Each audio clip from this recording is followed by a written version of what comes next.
Hello बच्चों, good morning, good afternoon, good evening. और आप लोगों ने जिस समय भी हो, जहाँ पे भी हो, आपको हमारा जो है नमस्कार। हमने लास्ट लेक्चर में ये समझ लिया था कि एयर एसी जो है अल्टरनेटिंग करंट क्या होता है और स्किन इफेक्ट क्या होता है, ये हमने बच्चों पढ़ लिया है। जो स्किन इफेक्ट है उसको हम मिनिमाइज कैसे करते हैं उसको भी बच्चों हमने पढ़ा है। और हमने ये देखा है कि जो लॉन्ग ट्रेवल ट्रांसमिशन होता है, लॉन्ग ट्रेवल ट्रांसमिशन जो ऑफ इलेक्ट्रिसिटी जो होती है, उसके लिए हम जो है एसी को, अल्टरनेटिंग करंट को जो है डायरेक्ट करंट से, डीसी करंट से क्यों हम प्रिफर करते हैं, हमने यहां तक बच्चों पढ़ लिया। और हमने ये भी पढ़ लिया कि एसी जनरेट कैसे करते हैं। एसी हमने क्लास 9-10 में पढ़ा है कि दो मैग्नेट हैं, उसके बीच में जो कॉइल है, कॉइल को हम किसी भी तरीके से by hydro, by wind, by nuclear energy हम उसको रोटेट करते हैं, जिसके कारण फ्लक्स में चेंज होता है और उसके थ्रू जो है हम जो है करंट को प्रोड्यूस करते हैं। तो बच्चों हमने यहां तक तो जो है पढ़ लिया है। अब हम क्या पढ़ेंगे कि हमने ये देखा कि जो इलेक्ट्रोमैग्नेटिक इंडक्शन होता है वो जो है इलेक्ट्रिसिटी जनरेट करने के लिए जो है सबसे बेसिक चीज है, जिसके कारण हमारी जो है इलेक्ट्रिसिटी जनरेट होती है। तो अब बच्चों हम आगे उसके आगे स्टार्ट करते हैं कि मान लीजिए कि कोई इस तरीके का जो है जो है यहां पे हमने क्या लिखा, आई और टी का जो है हमने ग्राफ बनाया। अब मान लीजिए कि कोई जो है करंट जो है वो हाफ साइकिल में जो है ऐसे जाती है, उसके बाद जो है हाफ साइकिल में ऐसे जाती है, और फिर उसके बाद जो है वो हाफ साइकिल में ऐसे ऊपर की तरफ जो है ट्रेवल कर रही है। तो बच्चों आप ये देखेंगे कि ये भी जो है हमारा जो है क्या है, जो है अल्टरनेटिंग करंट है। पर इस अल्टरनेटिंग करंट को हम इसको साइनसोइडल ग्राफ तो नहीं मान सकते, ये साइन ग्राफ तो नहीं बना रहा है। तो बच्चों इस तरीके के करंट हम आगे के जो है ग्रेजुएशन लेवल पे जाके पढ़ेंगे, पर हम यहां पर सिर्फ रिस्ट्रिक्ट रखते हैं अपने आप को जो है साइनसोइडल ग्राफ के लिए, क्योंकि साइनसोइडल ग्राफ ही हमारे कोर्स में दिया गया है। तो बच्चों जो साइनसोइडल ग्राफ होता है,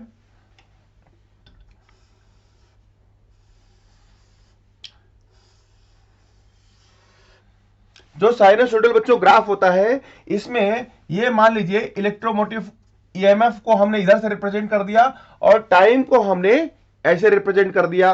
जो है एक्स एक्सिस पे हमने टाइम को ले लिया और वाई एक्सिस पे ईएमएफ को हमने जो है यहां पे रिप्रेजेंट किया है। तो आप ये देखिए, देखो बच्चों कि ये जो है ये हमारा जो है ई नॉट हो गया, और ये जो है हमारा जो है मैक्सिमम वैल्यू हो गई हमारी, किसकी, ईएमएफ की जो है मैक्सिमम वैल्यू हो गई। अब बच्चों ये आप देखिएगा कि ये जो है इसको अगर हम ईएमएफ को रिप्रेजेंट करें तो इस तरीके से जो है ईएमएफ को हम जो है रिप्रेजेंट कर सकते हैं। पर इसमें आप ये देखेंगे कि जो इसमें जो ईएमएफ है, हाफ साइकिल में वो करंट जो है चेंज कर रहा है अपना डायरेक्शन। तो एक साइकिल में ये पॉजिटिव रहेगा, सेकंड साइकिल में ये नेगेटिव हो जाएगा और अदर साइड जो है पॉजिटिव हो जाएगी। तो ये डायरेक्शन बराबर चेंज कर रहा है। तो अगर ये डायरेक्शन बराबर चेंज कर रहा है तो इसके लिए हमको जो है जो अल्टरनेटिंग ईएमएफ है, इसके लिए हमने एक नया सिंबल इजाद किया है।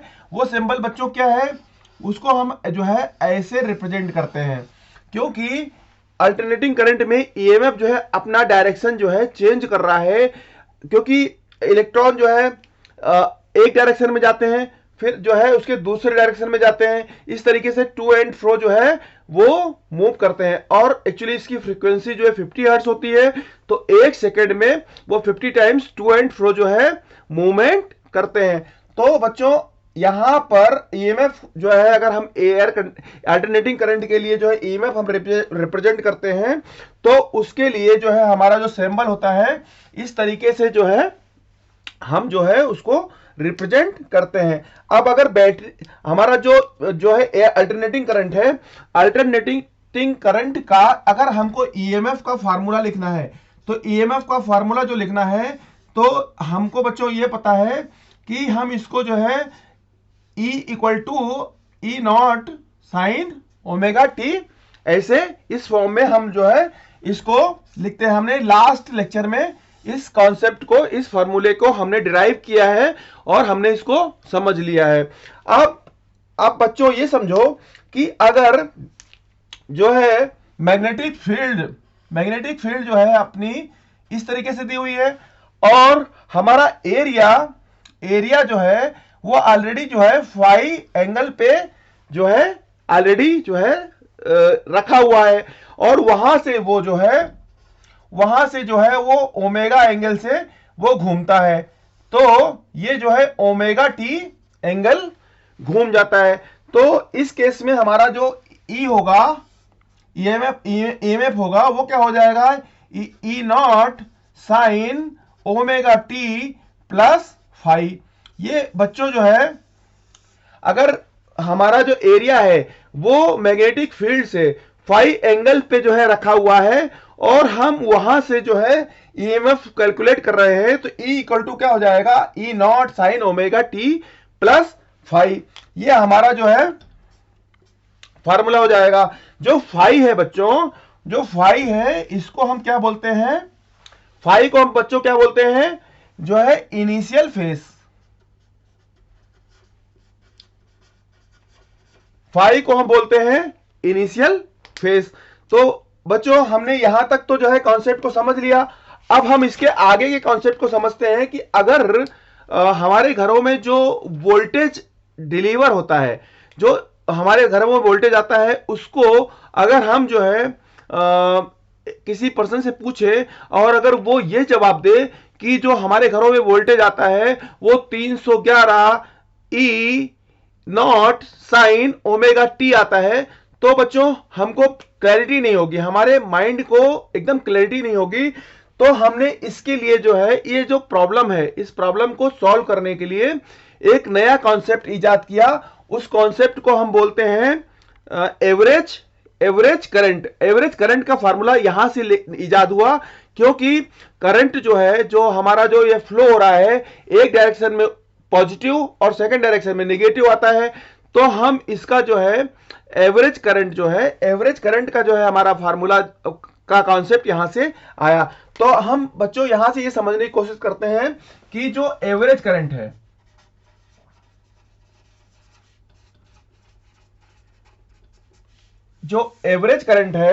एवरेज करंट हमारा जो है, हमको यहां पे हमको इसको निकालने की जरूरत पड़ी। तो एवरेज करंट बच्चों क्या होता है, आपने पढ़ा होगा कि जो एवरेज करंट होता है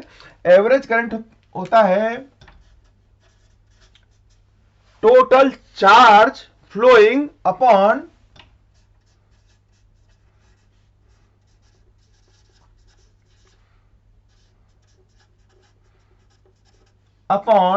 टोटल टाइम। एवरेज करंट क्या हो जाएगा बच्चों, total charge flowing upon time. जो ये होता है इसको हम ऐसे भी लिख सकते हैं, Q अपॉन में T, इस तरीके से बच्चों लिख सकते हैं। अब यहां पे मुद्दा ये फंस जाता है बच्चों कि अगर जो है चार्ज जो है ये एक्चुअली साइनोसॉइडल ग्राफ है, और जो टोटल चार्ज फ्लोइंग है, आप ये देखेंगे कि ये जो चार्ज है जो है एक डायरेक्शन में आगे जाता है और उसके बाद फिर जो है रिवर्स आता है। तो जो हमारा जो टोटल चार्ज फ्लोइंग है बच्चों, वो क्या है, यहाँ पे जो है जीरो हो जाता है। तो टोटल चार्ज फ्लोइंग अगर जीरो है तो जीरो अपॉन समथिंग अगर हम लिखेंगे तो that is equal to zero. तो हमारे लिए बच्चों ये प्रॉब्लम ये आई कि हम जो टाइम टेकन है बच्चों, ये हम इसको हम जो है कहां से कहां तक लें। तो आप बच्चों कोई ये बोल सकता है कि हम ये साइकिल ये ले लेते हैं, हाफ साइकिल, तो इसमें भी क्या होगा, ऊपर की तरफ पॉजिटिव है, नीचे की तरफ निगेटिव एरिया आ जाएगा। तो ये जो है हमारा जो कर्व जो है, इससे हमारा जो करंट है करंट का जो एवरेज है वो क्या हो जाएगा, 0 आ जाएगा। अब बच्चों जो हमारा जो, अगर इसको देखें तो Q इक्वल टू क्या हो जाएगा, आई टी, ये हो जाएगा बच्चों। अगर हम इसको इस तरीके से लिखें D Q equal to I into D T, तो हम अगर इसका इंटीग्रेशन कर दें,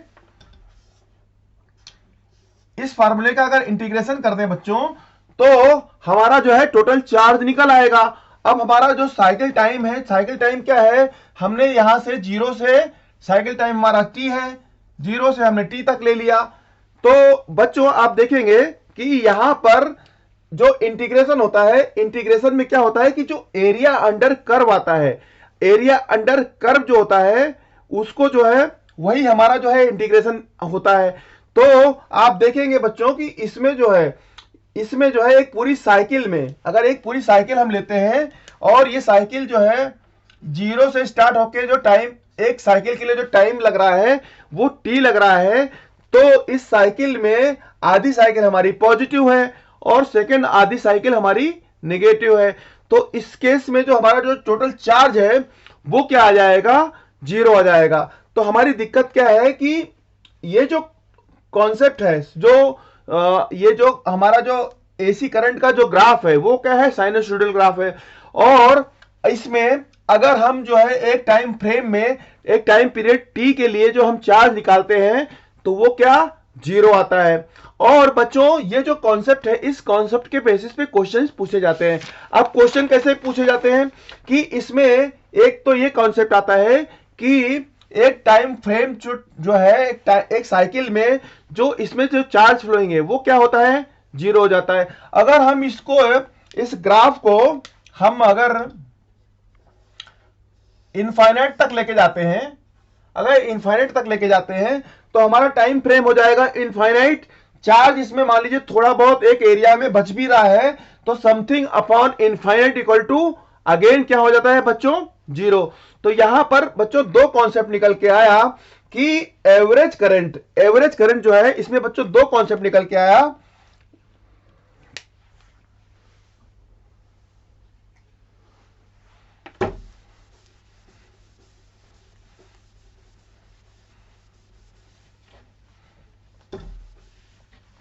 बच्चों इसमें दो कॉन्सेप्ट जो निकल के आया वो क्या है कि जो एवरेज करंट है, average current of one cycle जो है वो क्या है, 0 है। और सेकंड कॉन्सेप्ट क्या निकल के आया है कि average current calculated over long period time, average current calculated over long period time is also 0।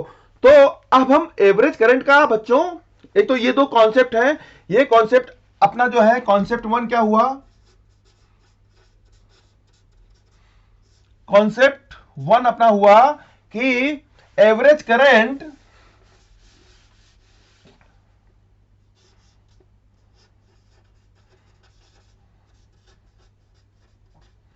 Over one cycle is 0।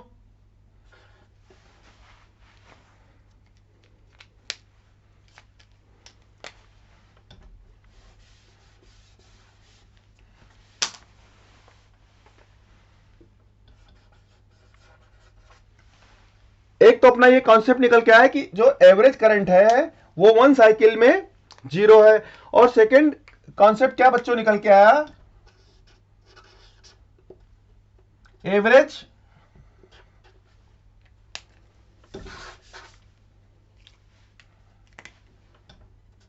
Average current over long cycle is 0। क्योंकि लॉन्ग डिस्टेंस के लिए जो है टाइम हमारा इनफाइनाइट हो जाएगा और समथिंग अपॉन इनफाइनाइट क्या हो जाएगा, 0 हो जाएगा। तो ये जो है हमारा जो है जो दो कॉन्सेप्ट निकल के आए कि एक साइकिल के लिए जो हमारा एवरेज करंट होता है वो 0 होता है, और अगर लॉन्ग टाइम फ्रेम लेते हैं तो उस केस में भी जो हमारा एवरेज करंट है वो 0 आता है। तो आपने ये दोनों चीजें बच्चों समझ ली। अब अगर हमको एवरेज करंट निकालना है तो हमको क्या करना चाहिए, अगर हमको एवरेज करंट निकालना है बच्चों तो हम इसमें ये करते हैं कि हमने यहां पे इसकी हाफ साइकिल को ले लेते हैं। अगर हमने हाफ साइकिल को लिया आइदर पॉजिटिव आइदर निगेटिव, तो उस केस में हमारा जो एवरेज करंट है वो उसका हम डिफिनीशन जो करेंगे वो क्या करेंगे कि average current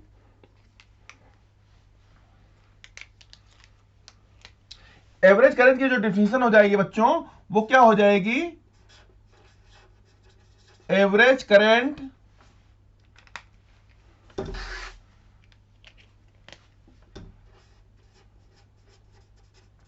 of an AC is defined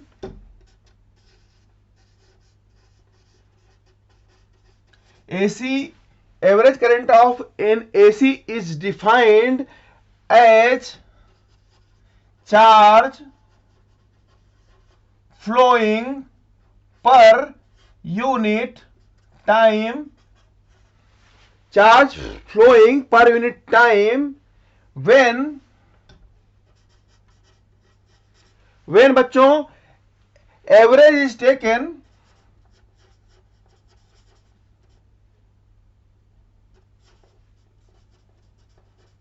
either positive half cycle और नेगेटिव हाफ साइकिल। तो बच्चों ये हमारा जो है एवरेज करंट का जो है डिफिनीशन आ गया। ये आपके बोर्ड एग्जाम में भी पूछा जाता है कि एवरेज करंट का आप डिफिनीशन बताइए। तो एवरेज करंट का डिफिनीशन क्या हो जाएगा, average current of an AC is defined as charge per unit time, charge flowing per unit time when average is taken either positive half cycle और negative half cycle.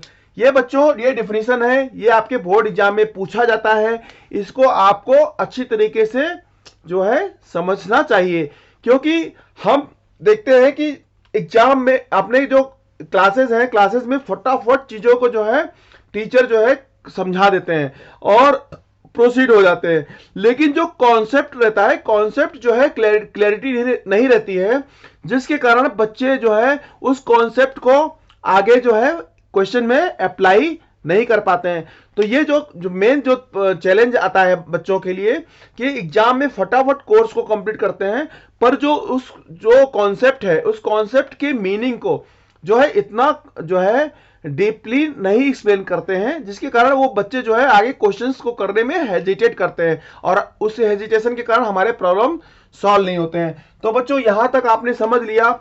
अब हमको अगर average current का formula निकालना है तो बच्चों आपने ये देखा है कि I इक्वल टू क्या हो जाएगा, I naught sine omega T. यहां तक आपने बच्चों समझ में आ गया कि ये जो है हमारा जो फॉर्मूला है I equal to I naught sine omega T. अब बच्चों अगर T जो है हमारा क्या है, टाइम पीरियड है। टाइम पीरियड बच्चों आप समझते हैं ना कि एक साइकिल में जो टाइम लगता है उसको हम टाइम पीरियड कहते हैं। तो बच्चों ओमेगा इक्वल टू क्या हो जाएगा, ओमेगा इक्वल टू हो जाएगा 2 पाई अपॉन में टी।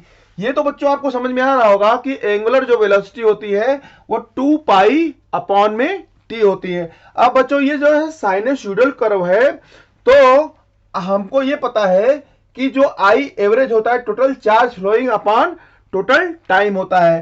तो हम आई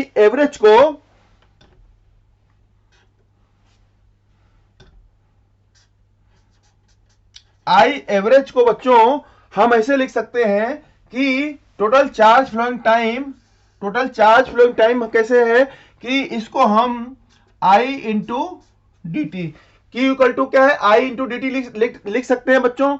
यहां तक कोई दिक्कत नहीं है। Q की जगह पे हम चार्ज फ्लोइंग टाइम की जगह पे I इंटू डी टी लिख सकते हैं।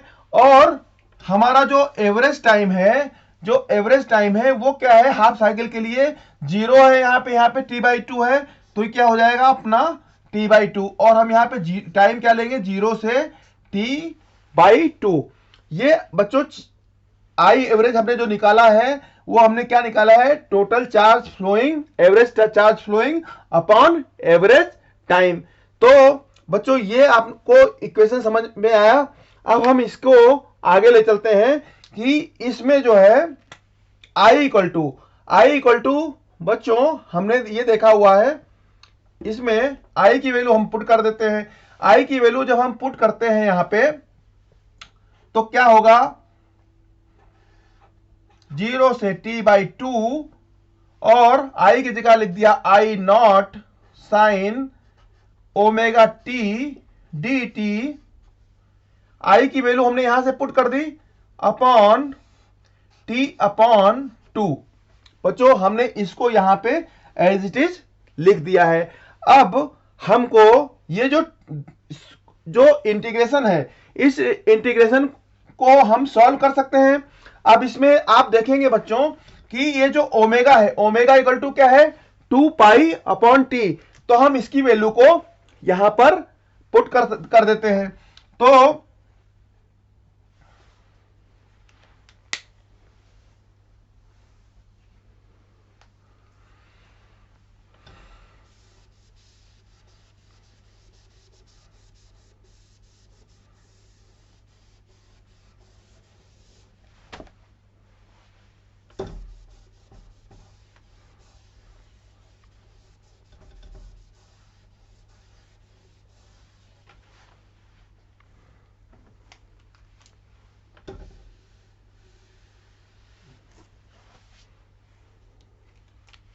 तो बच्चों ये जो है सिंपल इंटीग्रेशन हो गया। अब इस इंटीग्रेशन को हमको जो है सॉल्व करना है। तो इस इंटीग्रेशन को सॉल्व करके हम जो है आई एवरेज जो है, जो एवरेज करंट है वो हम जो है निकाल लेंगे। तो बच्चों हम इस इंटीग्रेशन को सॉल्व करते हैं। तो आई एवरेज क्या हो जाएगा, ये हम इंटीग्रेशन में जो है ओमेगा की वैल्यू पुट कर देते हैं और ये t/2 है, 2 ऊपर आ जाएगा, t नीचे आ जाएगा और हमने लिख दिया 0 t/2 आई नॉट साइन ओमेगा की जगह पे हमने क्या लिख दिया 2π/t dt। यहां तक बच्चों हम आपको समझ में आ गया, ये हम लिख सकते हैं, इसमें कोई चैलेंज नहीं है। अब साइन 2π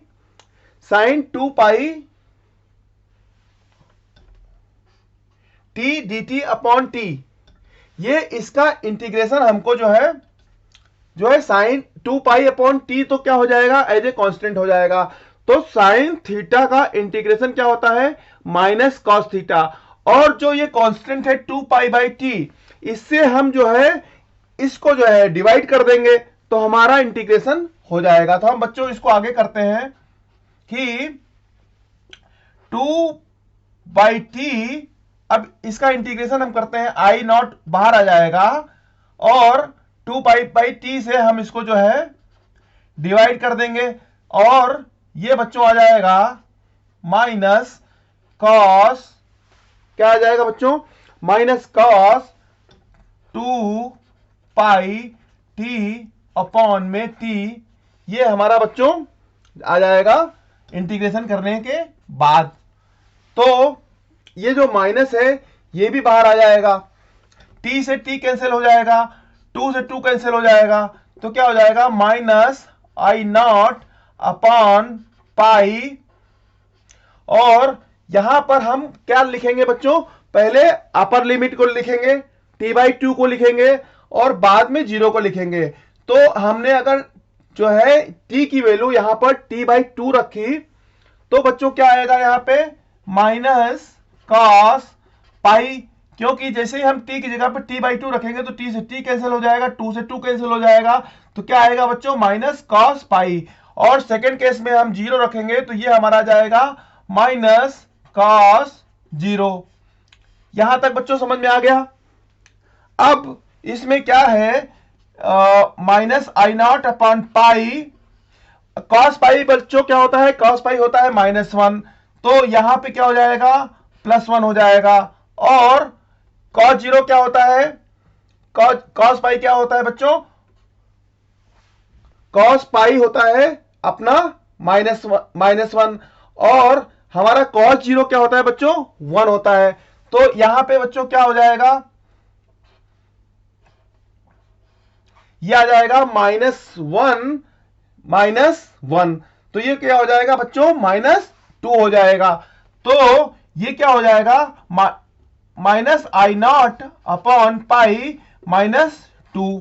तो ये माइनस से माइनस जो है प्लस हो जाएगा, ये हो जाएगा I0 2I0 अपॉन में पाई।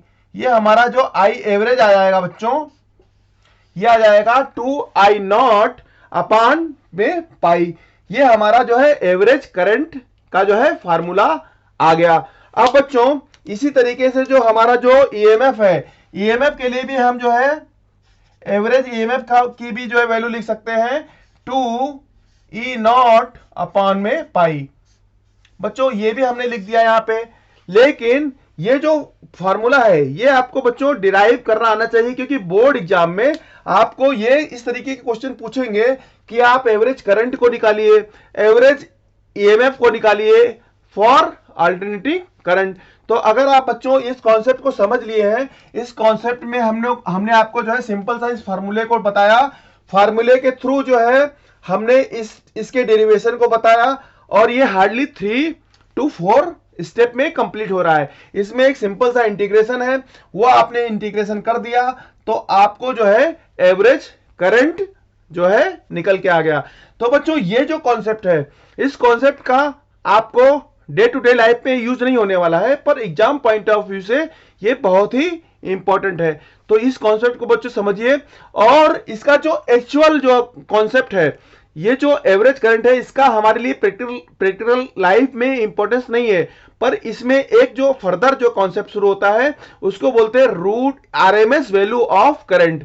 तो जो आरएमएस वैल्यू ऑफ करंट है वो जो है उसका काफी एप्लीकेशन है। तो हम नेक्स्ट लेक्चर में हम जो है आरएमएस वैल्यू ऑफ करंट को पढ़ेंगे। तो बच्चों आप पढ़ते रहिए, एंजॉय करते रहिए, और जो है नेक्स्ट लेक्चर में हम इसके फर्दर कॉन्सेप्ट को समझेंगे। तब तक बाय बाय, गुड बाय। जो है आप जो है एंजॉय करिए, पढ़ते रहिए और अपने नॉलेज को एक्सपेंड करते रहिए।